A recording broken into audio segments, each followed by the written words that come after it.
Presidential candidate of the Labour Party, Peter Obi, on Tuesday denied his campaign have received $150 million in donations from Nigerians in diaspora sources.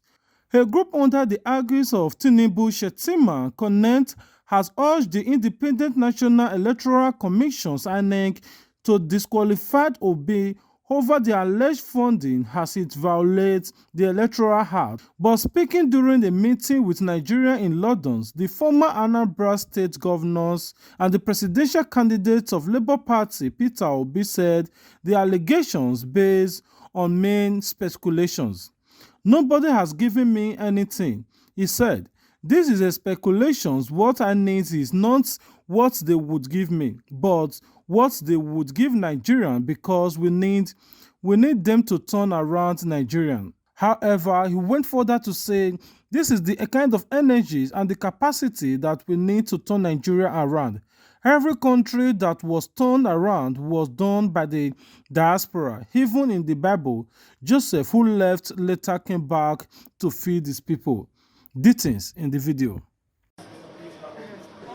There are some observers that have said the tour that you've embarked upon, which includes visiting the US, is starting some sort of campaign. The campaign isn't kicking off until the end of this month. How do you respond to that? It's not campaign, it's consultation.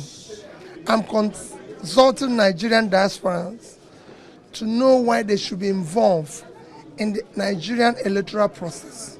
It is not campaign. And you can see from my conversation and everything that what I'm doing is saying, well, let's be involved. It's consultation. How important is engaging with the diaspora? They are the most critical component of turning around Nigeria. The investment Nigeria needs to turn around is diasporans. If they believe in Nigeria and bring their resources, both in terms of their material, their talent, their energy, will turn around the country.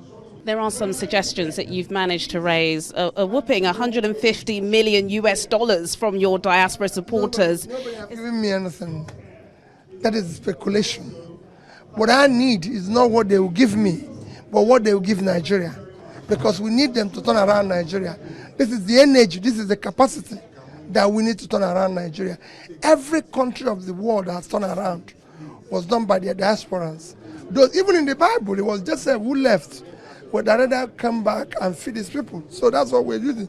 We need these people to turn around Nigeria. It's their energy, they have the talent. I don't want to continue sending money home just for welfare. I want that money to turn into investment, which will be beneficial to the people there and beneficial to them. Nigerian 2023 election should not be based on ethnicity, religion, connection, my term, or any bias. It must be on character, competency, capacity, and determination to deal with the problem of Aisha Yusuf threw more light as he advised the Igbo people on how they should go about this love and hate from the Northerners in Nigeria. Details in the video. My dear Igbo brother and sister, how are you? I just want to have a conversation with you. Oh, the way it's going to be a one-sided conversation. I see many of you most times talk about the fact that you are hated all over Nigeria, that you are the tribe that is most hated. And I said to you, why not? Why shouldn't you be the tribe that is most hated? You have to understand something. The hatred or anger or annoyance or whatever it is that people exhibit towards you, it's not personal. It's not to you as the person that you are. It is more or less what is it that you represent. And what is it that you represent? You represent success. You represent can-do spirit. You represent never give up spirit. You represent audacity, or that an audacious spirit that we dare, that we go, that we succeed even when everybody is seeing failure. Then how do you expect that you will not be hated? So the thing that you should focus on is not to bother about whether people are hating you or not hating you. That's their business. That's not your business. Your business is to keep shining and keep doing what you're doing. Your business is to continue to be audacious. Your business is to continue to dare. Your business is to continue to achieve and have achievements. And, be in your face kind of people and just keep going. Your business is to see where other people are seeing failure and you see success and you put in the work and you're not afraid to put in the work and you go in there and put in the work and you get your failure. Of course, they will hate you. Did you think they will like you before? Do you think they're going to bring roses and give you roses? No. Because in what you're doing, where they have given, where a lot of people give up and do not try and do not persevere and do not continue, you dare to. You go on, you persevere, you prove everybody wrong. When they say that certain things will not succeed, you make them succeed. Then how do you think that you will not be hated? Come on. You can't have it all. You can't have being successful, being audacious, being daring, being an achiever, and then you want to have love. That's not possible. Why are you bothered? Let me give you an example. I'm an Edo woman. And if you know what Edo woman means, if you're not married, just say to your parents, whatever tribe you are, now this message is for whoever you are, whatever tribe. Tell your parents that you want to marry an Edo woman. See what they are going to see.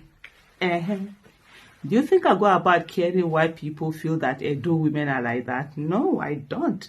I know the thing. Any Edo woman you see, they fear face. You do anyhow, you see anyhow. We're very loud. We're out there. We know they carry last anywhere we go. And of course, there are some people who don't like us. Is that our problem?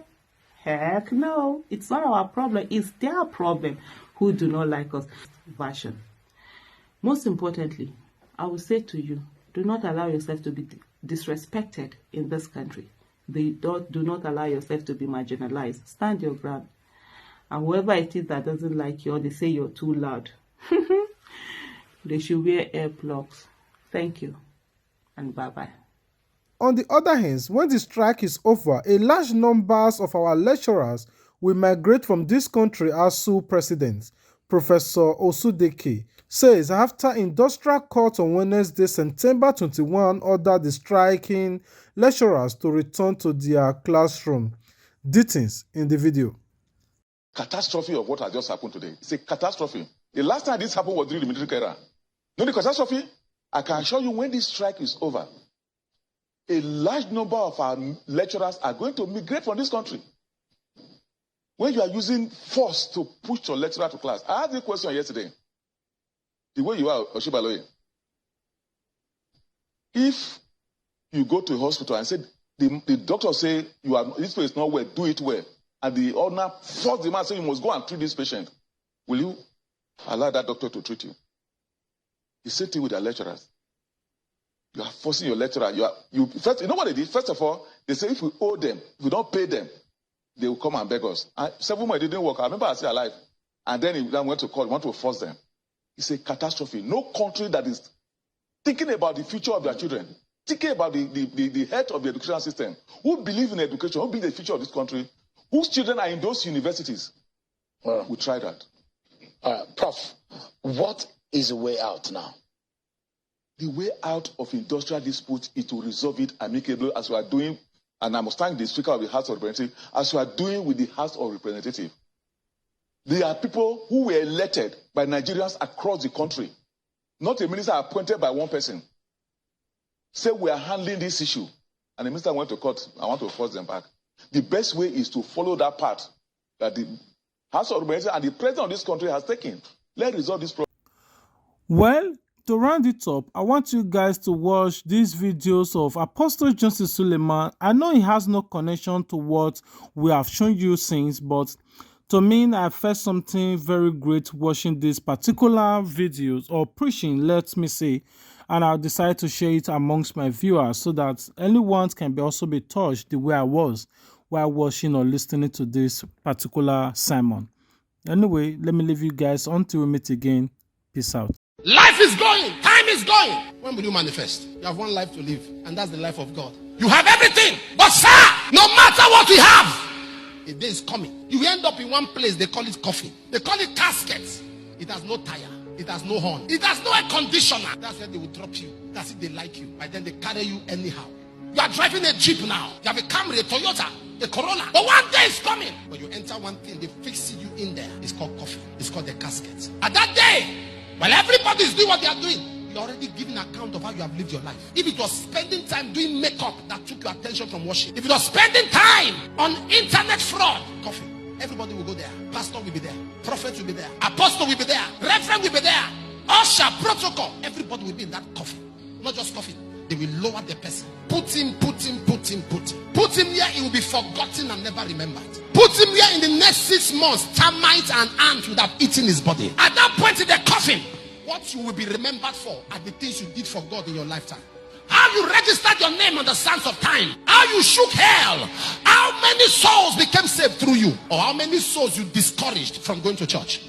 How many people you sat down, fellow Christian brothers, you destroyed them. You destroyed them, yet you were speaking in tongues. Because you lied to yourself that prayer is the key. Prayer is not the key. Love is the key. You lied to yourself that fasting is the key. Fasting is not the key. Fasting is a key. But love is the key. For by this shall all men know you are my disciples, when you love one another. I should come to church, and the weakness of a sister or a brother, when she sees me, she feels strong. I should not make a sister feel more weak than she already feels. When I look at a brother, I should celebrate his strength, not his weakness. There is no priest without infirmity. There is no body without a challenge. My concern, what makes me your brother, is that I celebrate your strength. I am celebrating the good parts of your life. I'm not celebrating your weaknesses, because I know every man is a work in progress. The Bible says in Galatians 6 verse 1, if a brother be overtaken in a fault, ye which are spiritual, restore such a one with the spirit of meekness, knowing that you also can be tempted. If only in this life you have hope, you have of all men most miserable. Some are around 2019, if only they knew that when COVID comes. Some are around 2021, this is 2022. Everybody's with. One day, when it comes knocking, at the age of 70, 80, 90, 100, 110, 120, the coffin. There are not two coffins made together. They will be separate. Everybody answer his own. Wife, all the my love, my darling. No, answer your name. That's your girlfriend that refuses, that because of that girl, you are not answering altar call. You will answer your name there. That's your boyfriend, you say you cannot pack out of his house because you have no accommodation. So you are living in the house of somebody you are not married to. You will answer your name. And God will show you what I'm saying now. God will play it to you. There was a time I told you about the coffin, but your heart was hardened. Thank you for always coming back to watch our videos from Facebook, from YouTube. We really appreciate everyone that is supporting us.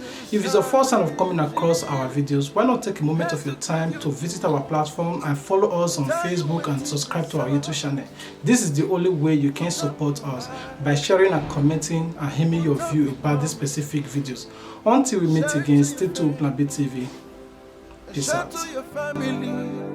Don't forget to subscribe to get notified. And as you share your support, now say God bless you too. Sense on the bit. Plan B TV, Plan B TV, Plan B.